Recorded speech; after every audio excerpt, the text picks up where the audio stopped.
Paradas es un pueblo de la campiña sevillana situado a unos 45 kilómetros de la capital del Guadalquivir. El 22 de julio de 1975 ocurrió uno de los sucesos que más ríos de tinta hizo correr en los periódicos de la época. Incluso fijaros que se le comparaba con el crimen de Puerto Urraco. Este crimen se conoció como el crimen de los Galindo y fueron allí asesinadas 5 personas en una tórrida tarde con más de 45 grados en los termómetros. Una amiga del programa, Verónica Cano Alarcón, será quien nos va a contar toda esta historia y ahora después os contaré el porqué. Hola Verónica, bienvenida a Misterioso Universo La Red. Muy buenas noches, Víctor. Muchísimas gracias por tu invitación a participar en Misterioso Universo en la Red. Más aún si es para hablar de criminología, que como bien sabes, me apasiona. En esta ocasión, y como ya has planteado, vamos a recordar un crimen que consternó a toda una generación y del que curiosamente aún a día de hoy se sigue hablando. Este es el crimen de los Galindos. Verónica Cano Alarcón es trabajadora social y además se dedica a investigar la criminología de una manera muy rigurosa. Como es la primera vez que te tengo por el programa, me gustaría que nos hablases sobre qué es lo que te llevó a tomar la decisión de investigar a fondo el tema de los crímenes. Yo siempre he estado muy vinculada al ámbito social. Es cierto que mi perfil profesional está muy centrado en la persona y por eso en un principio decidí estudiar trabajo social. De hecho, me dedico a eso, a trabajar directamente con personas. Buscamos su bienestar, su autonomía y muchas veces también alejarlas de una realidad social en la que también hay delito. La delincuencia forma parte de la sociedad, al igual que la violencia. Se trata de un concepto global, complejo, que se instaura y que también echa raíces. Quizá de ahí partió mi interés principal, el conocer a las personas también desde esta vertiente y de esta forma tan especial. Intentar saber cómo piensan o qué ha podido motivar ciertas conductas. Si te das cuenta, entonces, trabajo social y criminología son profesiones que están muy hermanadas. Parece que es necesario conocer el trabajo de ambas para poder ejercer cualquiera de las dos. Actualmente mis estanterías están repletas de libros de crónica negra, pero también de manuales de criminología, de libros pedagógicos que nos ayudan a entender qué puede haber detrás de unos hechos que aparentemente pueden ser de una forma, pero luego resultan ser de otra muy diferente. Y ya no me refiero solo a los casos más famosos o más mediáticos, sino a cualquiera de tantos sucesos que colman a diario redes sociales, diarios y televisión. Prácticamente todos estos sucesos, por no decir todos, se podrían explicar de manera científica, lo que implica poder prevenirlos en un futuro. Hoy, como dije antes, vamos a hablar del crimen de los Galindo. Y antes de empezar a hablar del crimen en sí, sitúanos en la escena del crimen. ¿Dónde está este cortijo y sus actividades y quiénes eran sus dueños? El cortijo de los Galindos está situado en el término municipal de Paradas, en la provincia de Sevilla. Es un municipio pequeño, de apenas 7.000 habitantes, y su población se ha ido reduciendo progresivamente en las últimas décadas. Es un municipio además muy conocido por sus fiestas de San Eutropio y por albergar en la iglesia parroquial La Magdalena, una de las obras más curiosas del Greco, y digamos en la cual se pone de manifiesto su estilo manierista, su forma tan peculiar de pintar. El cortijo era propiedad de María de las Mercedes Delgado Durán. En 1954, María Mercedes se casaría con Gonzalo Fernández de Córdoba y Topete, marqués de Valparaíso y de Grañina. Era militar de carrera en aquel momento. Tras contraer matrimonio, el marqués abandonaría el ejército y se dedicaría por entero a la gestión de las 5 fincas que eran propiedad de su esposa y que tenía en la provincia de Sevilla. Para ello nombraría administrador a Antonio Gutiérrez Martín. También era oficial del ejército, pero pasaría a la reserva y así continuaría trabajando, colaborando con el marqués en la vida civil. La propiedad tiene una extensión de 400 hectáreas y se dedicaba principalmente al cultivo de trigo, aceituna y girasol. Es un cortijo que se encuentra situado a 4 kilómetros de Paradas y a unos 50 kilómetros de la capital. Tan tremendas instalaciones cuentan además con un patio de unos 2.000 metros cuadrados y 2 viviendas. Una de ellas era para la familia del capataz, que sí estaba habitada de manera habitual, y otra para el marqués y su esposa, que se utilizaba de manera muy ocasional.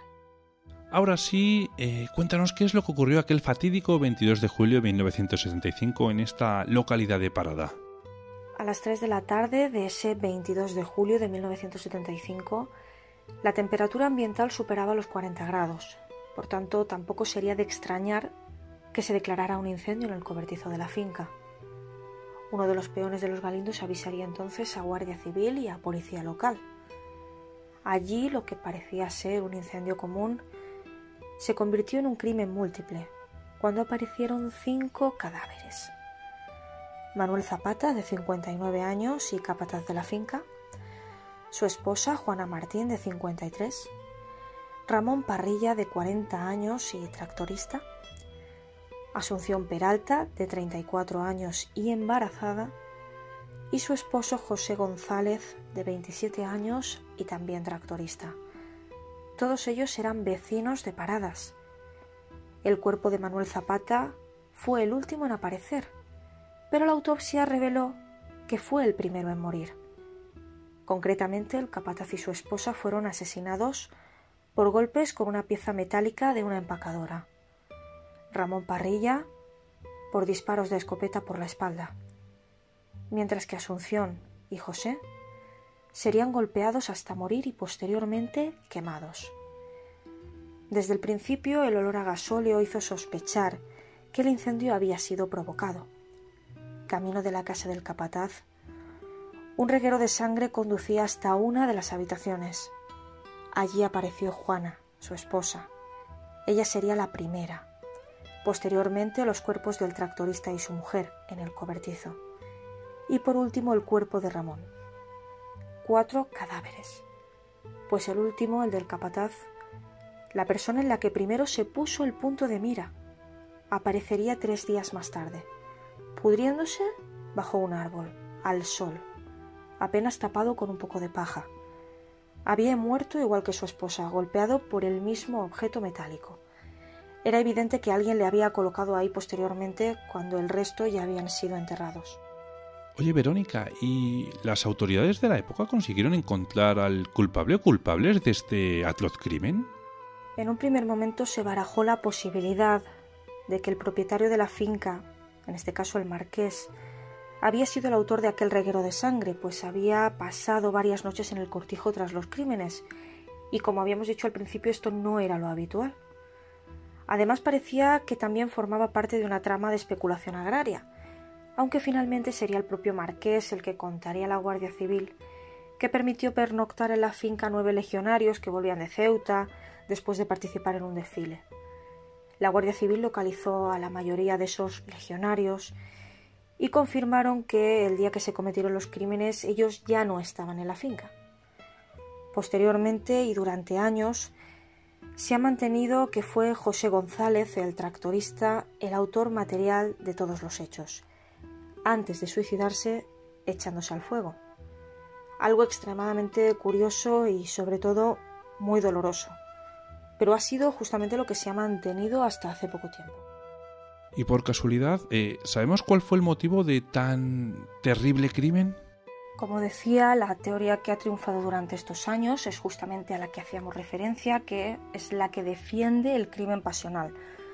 Pues José González, el tractorista, pues había pretendido durante años a la hija del capataz, y sin embargo esta chica pues finalmente se casó con otra persona y José se convertiría en el objeto de las burlas del pueblo. Según esta teoría, José los mató y después hizo lo mismo con su propia esposa, que tampoco tendría mucho sentido.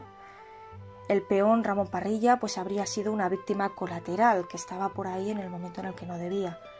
Finalmente José se habría suicidado lanzándose a las llamas. Una forma, como ya hemos dicho, pues extremadamente dolorosa para acabar con la propia vida y que tampoco sería la preferida de nadie. Sin embargo, pues esta teoría se ha mantenido como oficial durante 8 años después del crimen. Posteriormente, en 1981, se hizo pública la existencia de una carta que había recibido en aquel momento el alcalde del pueblo. En ella, un sicario anónimo se declaraba culpable de los asesinatos. Parece que había recibido el encargo de asesinar solo a Zapata y el resto de los crímenes pues fueron colaterales y se fueron sumando. Nadie supo explicar por qué esta carta había permanecido tantos años escondida. Con el tiempo se decide también reabrir el caso. Luis Frontela consigue la exhumación de los 5 cuerpos en el año 1983 y pudo asegurar entonces que al menos serían 2 personas las que participaron en los crímenes. Fue entonces cuando se comienza a defender la hipótesis que se está defendiendo en la actualidad, la que se parece más a la que tenemos ahora. Se trataría en general de un entramado fraudulento en la que las víctimas pues se fueron sumando a este crimen por haber estado en el lugar equivocado o haber sido testigo de algo que no debían. De ahí que los crímenes pues sean tan dispares, al igual que las armas utilizadas. Lo que está claro es que no puede ser una sola persona la que llevara a término todo este plan, incluyendo la quema del cobertizo solo con 4 cuerpos y uno apareciendo días más tarde. La premeditación es un tanto relativa entonces y solo afectaría a muertes concretas, pero no a todas. A pesar de todo, en el 1989 se cierra oficialmente la investigación y en el 95 el crimen prescribe sin culpables. Por lo visto, en 2015, el techo de la sala del juzgado de Marchena, donde se albergaba el sumario de este caso, se hundió y desaparecieron por completo todos los documentos. Y desde entonces es un completo misterio su paradero. Hace unos pocos meses el hijo del marqués, Juan Mateo Fernández de Córdoba, escribió un libro titulado El crimen de los Galindos, toda la verdad. Recuerdo que era de la editorial Almuzara y en él exponía la teoría de que el móvil fue un motivo económico. Por curiosidad, ¿sabrías de qué trata este motivo económico? ¿En qué consiste? Con la publicación del libro El crimen de los Galindos, toda la verdad, Juan Mateo Fernández de Córdoba, que es hijo de los marqueses, ofrece una visión nueva a este crimen, que nos permite, comprender un poco mejor todo lo que ocurrió hace décadas.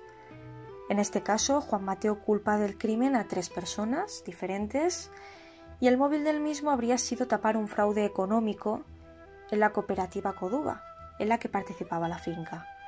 El autor material de los asesinatos sería un profesional contratado, en un principio para asustar a Manuel Zapata, que era el capataz, que había descubierto todo el desfalco y pensaba contárselo al padre de Mercedes, que era la esposa del marqués y dueña de todas las tierras. Además, Juan Mateo asegura que visitó el lugar de los hechos al día siguiente de producirse los crímenes y que su madre le confesó el día de la muerte del marqués, que aseguraba conocer todos los hechos acaecidos aquella noche e incluso haber ordenado alguno de ellos. ¿Y esta teoría que expone Juan Mateo está bien fundamentada? Entiéndeme, Verónica, es que han pasado muchos años ya y me extraña que ahora haya decidido contar su verdad. Juan Mateo ha llegado a manifestar que este libro surge para limpiar la imagen de los fallecidos e incluso les pone en el lugar de víctimas inocentes. Según él, no hubo crimen pasional alguno y parece ser que esto ha llegado a enfrentar a familias enteras durante décadas. Él refiere que fue una especie de sicario el que cometió los crímenes, en presencia, eso sí, de su padre, el marqués de Grañina, y del administrador de la finca. Parece que todo aquello fue producto de una casualidad tras otra, que todo comenzó como una discusión muy acalorada bajo aquella temperatura tan elevada, y que Manuel Zapata fue golpeado, eso sí, por accidente, y con tan mala suerte de que falleció en el acto. Parece ser que se le intentó sobornar en algún momento para que no contara lo que sabía, pero que él decidió no dar su brazo a torcer y que todo acabó mal.